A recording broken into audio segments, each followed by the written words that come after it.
देखिए, वक्त भी सिखाता है और गुरु भी सिखाता है,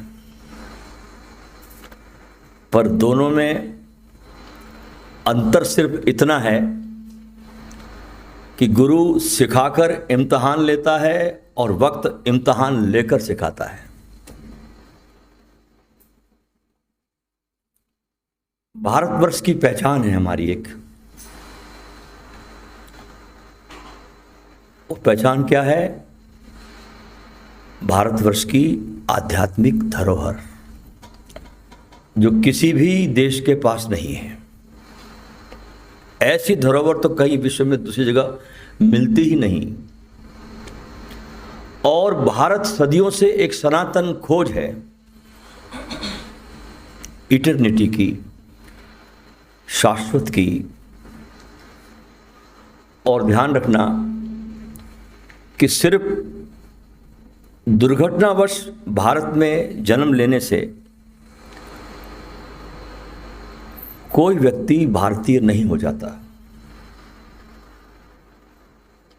वरन जो भी व्यक्ति, जो भी साधक अपने अंतस की अनंत गहराइयों में की खोज में संलग्न है, लगा हुआ है, अपनी चेतना को विकसित करने के आयाम में जो व्यक्ति भी लगा है, फिर चाहे वो पृथ्वी के किसी भी भाग में हो, वो भारतीय है।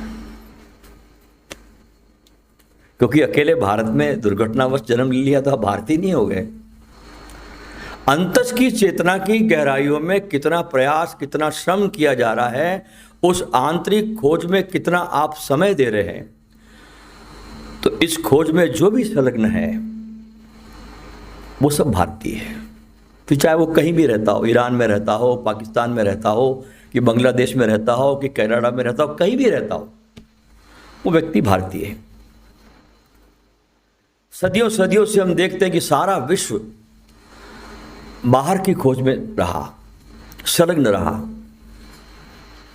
लेकिन भारत में कुछ प्रतिभावान लोग, आइंस्टीन की, एडलर की, जुंग की, इस तरह के प्रतिभावान लोग इस भीतर की अज्ञात यात्रा पर निकले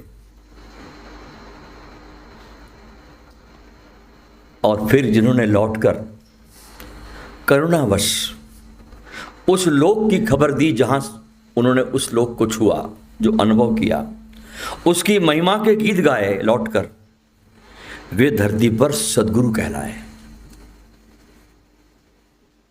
देखिए, सिद्ध भी होता है, सद्गुरु भी होता है। सिद्ध का क्या अर्थ होता है? कि उसने पा लिया और वो उस किनारे पर चला गया, वो आपके किसी काम का नहीं है। अनुभव तो कर लिया, परमात्मा के आनंद में लीन हो गया, लेकिन वो लौट कर नहीं आता। सिद्ध सद्गुरु जो आनंद को प्राप्त करते हैं और पीछे जो मनुष्यता अंधेरे में डूबी है उस तरफ मुड़ के देखते हैं और वहां से वापस लौटते हैं। ऐसे व्यक्ति को हम सद्गुरु कहते हैं। गुरु पूर्णिमा का ये पावन पर्व उन सभी सद्गुरुओं को समर्पित करता हूं, समस्त सद्गुरुओं को, जिन्होंने दूर जागरण के शिखरों से अंधेरे घाटी में जीने वालों को आलोकित हो जाने के लिए एक पुकार दी, अदम्य प्यास दी और घाटी में अंधेरे में जीने वालों के जीवन को अभिप्सा से भर दिया। क्योंकि ऐसे शिखरों पर कोई हजारों साल में कोई पहुंचता है और शिखर से उतरकर संदेश देने के लिए तो करोड़ों साल में कोई एक आता है। क्योंकि अगर शिखर से आवाज नहीं देगा वो, सोचो आप, अगर शिखरों से वो आवाज न दे और अपने आनंद में खो जाए, बुलावा न दे, पुकार न दे, तो नीचे जो अंधेरे में भटकने वाले लोग हैं उनको तो शिखरों की खबर भी नहीं लगेगी,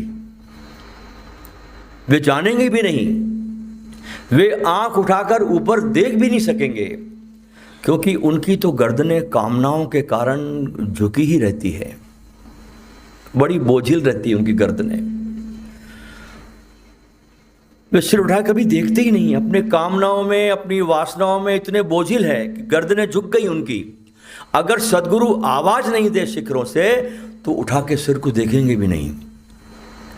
वस्तुतः तो उन घाटियों में रहने वाले लोग चलते नहीं हैं, सरकते हैं, रेंगते हैं।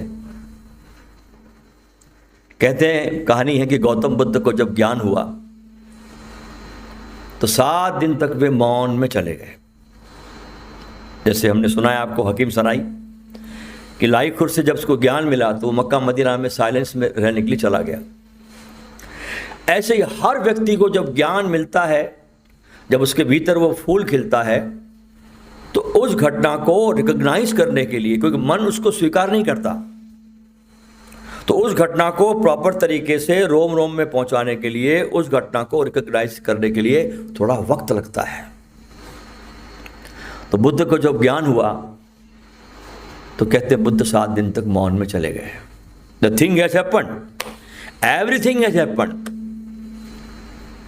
लेकिन बुद्ध को समय लगा 7 दिन, क्योंकि परमात्मा की रस भरी बरसात में उनका रोम रोम भीग रहा था और वे ऐसे रस में सरोबार हो गए गौतम बुद्ध कि बोलने का भाव पैदा नहीं हुआ। कहानी बड़ी मधुर है, सच न भी हो लेकिन किसी तरफ इशारा करती है कि उनके मौन हो जाने से देवलोक भी थरथराने लगा। ब्रह्मा स्वयं घबरा गए कि बुद्ध को बोलने के लिए कैसे राजी किया जाए, और बुद्ध को तो राजी करना ही पड़ेगा, क्योंकि जो भी मौन का मालिक हो गया उसे बोलने के लिए मजबूर करना ही पड़ेगा। जो मौन का मालिक हो गया उसको तो बोलने के लिए मजबूर करना ही पड़ेगा। और कहते हैं, कहानी कहती है कि ब्रह्मा समस्त देवताओं के साथ बुद्ध के समक्ष उपस्थित हो गए, चरणों में झुके। अब देखो, ये बड़े मजे की बात है, देखो कि हमारे देश ने, भारत ने देवत्व से भी ऊपर बुद्धत्व को रखा है, क्योंकि देवता भी तरसते हैं बुद्ध होने को, क्योंकि वो चेतना के कमल का पूर्ण रूप से खिल जाना है और निर्वाण का रास्ता बुद्धत्व से गुजरता है। सभी देवताओं ने बमुश्किल बुद्ध को राजी कर लिया कि वो बोले, क्योंकि नहीं बोलेंगे तो महा दुर्घटना हो जाएगी, और एक बार ये सिलसिला पड़ गया ना बोलने का तो परंपरा बिगड़ जाएगी। क्योंकि जागा हुआ आदमी वो सदा ही बोलता रहा है, उन्हें बोलना भी चाहिए, उनको जरूर बोलना चाहिए। इसलिए ओशो जब अमेरिका में गए तो जाकर के वो वहाँ वर्षों तक मौन हो गए, बोले नहीं। तो जब उन्होंने अपना मौन तोड़ा वर्षों के बाद और पहला जो प्रवचन दिया, first lecture the Rajneesh Bible के नाम से, तो प्रथम प्रवचन में ओशो ने मग्गा शाह बाबा को याद किया। उस प्रवचन को सुनना आप। प्रथम प्रवचन में मग्गा शाह को बहुत प्यार से याद करते हैं ओशो। उस प्रवचन में कहते हैं कि अगर मग्गा शाह नहीं होता तो मैं बोल नहीं पाता, क्योंकि उस रात 21 मार्च की घटना ने मुझे इतना आनंदित, इतना डुबा दिया कि मैं वर्षों तक मौन हो गया, मैं बोला नहीं। तो मग्गा शाह ने मुझे प्रोवोक किया, मग्गा शाह ने मेरे अंदर वो प्रेरणाएं भरी कि एक बार अगर तू मौन के सागर में चला गया तो फिर तेरा बोलना बहुत मुश्किल हो जाएगा, तू बोलना शुरू कर। तो उनकी प्रेरणा से मैंने बोलना शुरू किया। तो उनको जरूर बोलना चाहिए जो न बोलने की भीतर मौन की क्षमता को पा गए। उनको जरूर धरती पर मुखर हो जाना चाहिए जो मौन में डूब गए हैं, ताकि कुछ अंधेरे में कुछ साधक जो भटक रहे हैं उनको रास्ता मिल सकता है। और उसके बाद तो बुद्ध ने ऐसा गीत गाया दोस्तों कि भारत ही नहीं पूरा एशिया महाद्वीप झूम उठा और लाखों लोगों के हृदय को बुद्ध ने आंदोलित किया। हजारों को नहीं, लाखों को। और जो भी बुद्ध के चरणों में बैठा, वास्तव में जो बैठा, ऐसे बैठते बहुत लोग थे, लेकिन जो रियलिटी में बैठा, वास्तव में बैठा, वो बुद्धत्व को उपलब्ध हो गया। और बुद्धम शरणम गच्छामि, संघम शरणम गच्छामि और धम्मम शरणम गच्छामि चारों दिशाओं में गूंजने लगा। जैसे कि धरती पर उत्सव आ गया, इस धरती पर कोई बाहर आ गई हो, बड़े बड़े राजे, बड़े बड़े महाराजे, बड़ी बड़ी उस जमाने की नगर वधुएं उनके चरणों में आकर अपने बुझे हुए दिए को जलाने का प्रयास करने लगी। लेकिन सदगुरु के गीतों को, उनके वचनों को सुनने का एक ढंग है, एक शैली है, एक कला है। क्योंकि उनके सुनने को साधारण सुनना नहीं कहा जा सकता।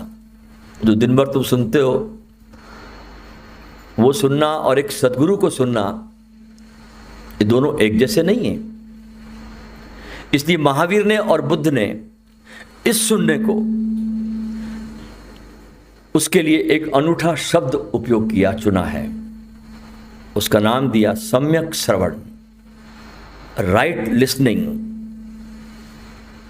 सुनते तो सभी है, मगर इस तरह सुनने से कुछ भी होने वाला नहीं।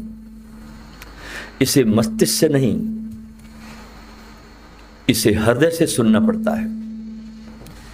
बल्कि ऐसा समझे कि पीने की तरह सुनना होगा। जैसे कोई ड्रिंक लेता आदमी, इस तरीके से सुनना पड़ता है सदगुरु को। बड़ी गहन प्यास, बड़ी व्याकुलता। और अगर उस समय सुनने वाले के भीतर सुन भी रहा है और भीतर विवाद भी चल रहा है, अगर सुन भी रहा है और भीतर विवाद भी चल रहा है, भीतर कॉन्ट्राडिक्शन भी है, तो जो सदगुरु की उपस्थिति में जो अमृत बरस रहा है, उससे वो साधक चूक जाएगा। गुरु की महिमा कैसे बताऊं, शिष्य बनो तो जानो, ये तो है अमृत का झरना, पियो तो पहचानो। इसलिए वर्तमान में अपनी चेतना को पूरी तरह ठहरा कर निर्विचार की, अमन की अवस्था में जो सदगुरु को उपलब्ध होता है बिल्कुल खाली, उसी शिष्य के जीवन में श्रद्धा के फूल और भक्ति के फूल खिलेंगे। क्योंकि सदगुरु एक बसंत है और उस सदगुरु की महिमा को गाने में संत शिरोमणि कबीर भी अपने को असमर्थ पाता है। इसलिए कबीर गाते हैं कि धरती सब कागज करूं और कलम करूं बनराई, स्याही सब समंदर करूं तो भी तेरी शोभा लिखी न जाई। तो भी गुरु की महिमा को लिखा नहीं जा सकता। इसलिए गुरु का महत्व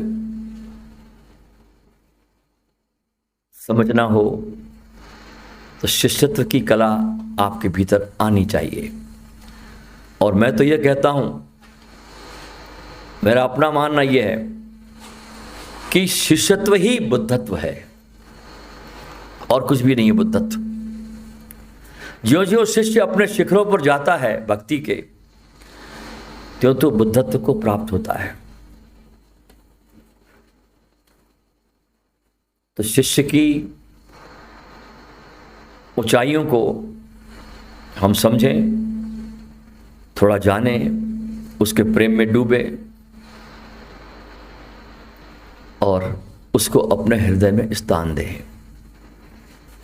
देखिए, कल्पना की शक्ति जो है आपके भीतर, ये आपके भीतर बहुत बड़ी शक्ति है। आपके भीतर सबसे बड़ी शक्ति है वो आपकी कल्पना की शक्ति है। दुनिया में जिस व्यक्ति ने भी बहुत ऊंचाई के सपने देखे होंगे पहले, तो वो सपने उसके पहले कल्पनाओं में आए। जिस व्यक्ति ने सोचा कि मुझे चांद पे जाना है, तो व्यक्ति के उस कल्पना के लोक में पहले चांद पे जाने का सपना उसके भीतर उठा। उसके बाद वो सपना क्रियान्वित हुआ। जिसने बिजली खोजी, एडिसन ने, सबसे पहले कल्पना में उसके बिजली आई। तो कल्पना की जो शक्ति है आपके भीतर, वो बहुत गजब की शक्ति है। कल्पना से आप अपने को बना भी सकते हो, कल्पना से आप अपने को मिटा भी सकते हो। अगर आप दिन भर सोचने लगे कि मैं तो बहुत मुर्दा हो गया हूं, आलसी हूं, मैं तो बीमार हूं, फलाना हूं, ठिकाना हूं, आप देखो महीने भर के इस प्रकार की कल्पनाओं में आप जाओगे तो आप बिल्कुल वैसे होने लगोगे। और अगर आप बहुत पॉजिटिव हो अपने कल्पनाओं में कि नहीं मैं बहुत अच्छा हूं, बहुत सुंदर हूं, खूबसूरत हूं, मुस्कुराता हूं, लोगों से मिलता हूं, तो इस प्रकार की कल्पना जब करता तो आप भी वैसा होने लगता है। तो कल्पना की शक्ति परमात्मा ने हर आदमी को दी है।